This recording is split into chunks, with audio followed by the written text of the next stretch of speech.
I had a hearing this week in Homeland Security, and this hasn't even become very mainstream yet, but it was about different foreign adversaries using direct weapons, direct energy weapons against U.S. citizens that completely incapacitate citizens of the United States. You guys might have heard of it, called Havana Syndrome.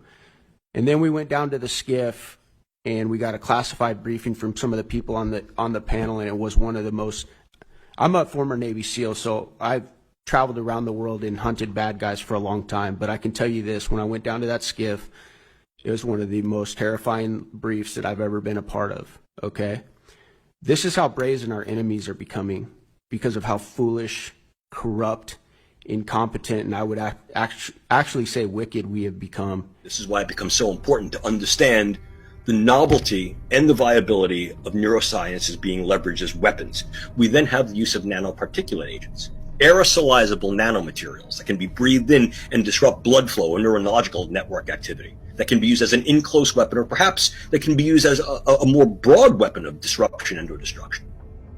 We also have the capability to utilize nanomaterials to get electrodes into a head and to create a vast array of viable sensors and transmitters. This is DARPA's N-cubed program, next generation non-invasive neuromodulation, utilizing these techniques and technologies to create vast arrays of implantable electrodes that need not be put into the brain surgically, that are then able to read from the brain and write into the brain remotely in real time. Scientists have been experimenting with radio frequencies on animals' brains for decades, and the military has followed it all very closely. By the early 60s, we had captured a device. It was actually during the Vietnam era, and we captured a Russian device called the LIDA machine, L-I-D-A, which was actually looked at by a guy named Ross Addy, one of the leading researchers, again, for military. He looked at this, and it was used for putting military prisoners of war into trance-like states, using flickering lights and sound and electromagnetic field oscillations, so that you would get in a very relaxed state, in a state where they could extract intelligence much more efficiently from you. And that became a whole new review for military technologists in this country, thinking maybe we can use electromagnetic fields to manipulate what's going on in the brain. In 1969, there was a book published called Towards the Psycho-Civilized Society, and this was put together by Jose Delgado, and he had his doctorate in electrophysiology from the University of Madrid from 1950. He came over to Yale University in the mid-60s and began mapping the human brain, stimulating the human brain in primates and bulls and animals, all different kinds of animals, stimulating different parts of the brain to see what parts were responsible for what kinds of actions or cognitive functions and so on. So what he was doing in those days, in the 60s, was he was implanting circuits and stimulating them with RF, radio frequency energy. So one of the illustrations or photographs shows a charging bull coming at him, and he throws the switch and the bull stops right in front of him. Well, by the mid-80s, he figured out you didn't need any implanted technologies. All you needed to know was how to modulate the right frequency. And the energy density, the concentration of energy, was 1/50th of what the Earth naturally produces. Very small energy in the RF range, radio frequency ranges.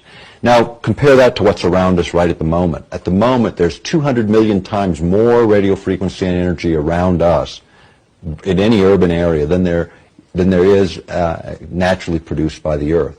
So a huge amount, and out of all that background noise, what he found is by hitting a precise window frequency with very low energy concentrations, he would pick that signal out because it was coherent, not like nature all over the map. It was a coherent rhythmic signal in a very precise frequency. The brain would pick it out, and he could change behavior from lethargic to highly active, back and forth, like switching on and off a light switch. Let me ask a question right here.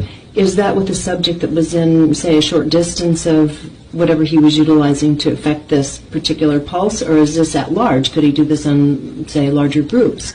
You could do it on an individual basis or a very large basis. In fact, if you go back to the work of J.F. Gordon MacDonald, he was a geophysicist at UCLA, and he was a science advisor to Lyndon Johnson. He wrote a chapter in a book called Unless Peace Comes, And the chapter was called How to Wreck Your Environment. But within that chapter was a section that said, if we could ever learn how to electronically stroke the ionosphere, this layer that begins about 30 miles above the Earth's surface that's electrically charged, if we could ever figure out how to electronically stroke it, he said, to get it to send a signal back to the Earth, we could affect the behavior of people over huge geographic areas on a hemispheric basis. And it wouldn't affect everyone. It would affect 70 or 80% of the population is what they more or less figured. But this was a technology that didn't exist in 1969. In the early 70s, Zbigniew Brzezinski referenced J.F. Gordon's work and said, you know, this is a technology that will likely emerge. What has happened with a project that I wrote a book on some time ago, Angels Don't Play This Harp, about the HARP project, it was designed to do many things.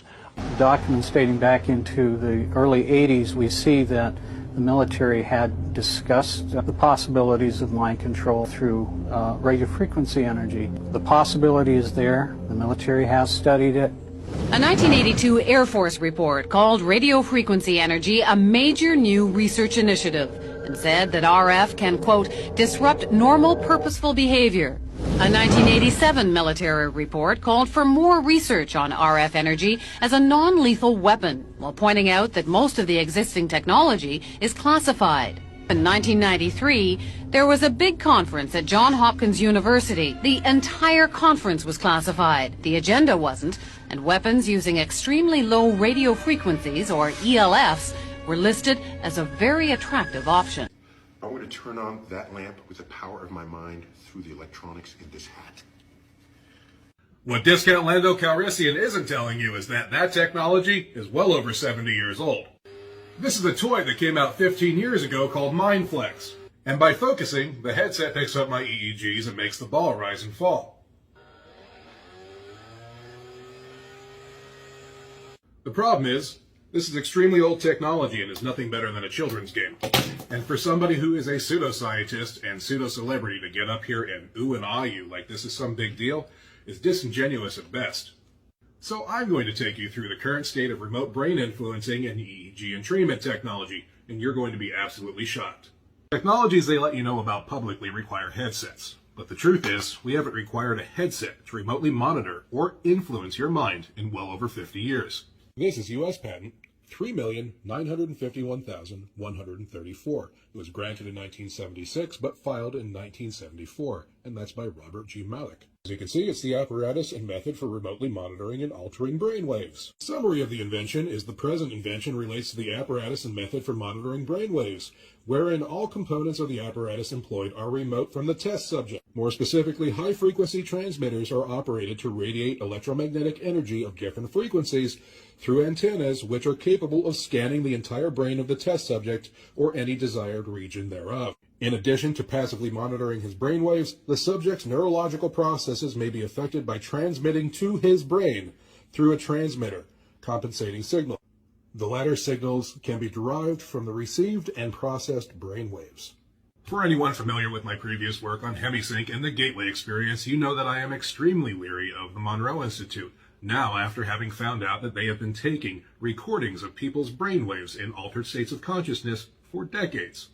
And now that I'm showing you a patent from 1976, where the state of technology then was allowing them to transmit brainwaves into someone else's mind and have the recipient have the same experiences, you should know why. The technology being talked about in this patent doesn't even require anything as cutting edge as 5G.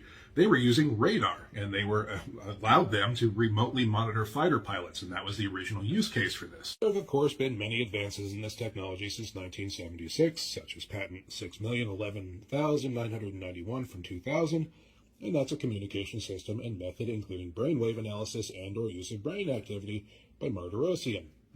There have been published abstracts from universities, such as this one from 2014, The Dynamic Dielectric and a Brain Functional Site of an EM Wave Approach to Functional Brain Imaging by Lee and Jia. And the reality is that public references to this technology are extremely sparse and limited because this has stayed in the black world of military technology for the last 50 years. This book, put out by the United States Air Force's Scientific Advisory Board in 1994, talks all about it. It's New World Vistas, Air and Space Power for the 21st Century, the ancillary volume. On page 89, we have biological process control, talking about advances in neuroscience. I'd like to read some of this to you and you tell me what you think. In it, they talk about the, quote, development of electromagnetic energy sources, the output of which can be pulsed, shaped, and focused, that can couple with the human body in a fashion that will allow one